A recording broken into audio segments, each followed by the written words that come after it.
Cuma butuh 2 siung bawang putih, 2 siung bawang merah, 2 ruas jahe, jeruk nipis, dan yang paling utama ini madu dari High Organic, madu hutan super asli dari Kalimantan. Dan jangan lupa juga siapin wadah berbahan kaca.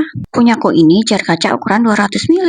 Tutupnya dari bahan plastik jadi kuat dan gak gampang tumpah. Cukup banget buat wadah ramuan gini karena gak terlalu besar dan gak terlalu kecil. Step pertama, iris semua bahan mulai dari perbawangan dan juga jahe, lalu masukkan ke wadah kaca. Setelah itu tambahkan perasan jeruk nipis, pakainya setengah buah aja ya. Tambahkan juga madu sampai semua bahan terendam. Udah deh, tinggal nunggu 8 jam di suhu ruang. Setelah itu bisa dimasukkan chiller, tahan hingga 4-5 hari loh.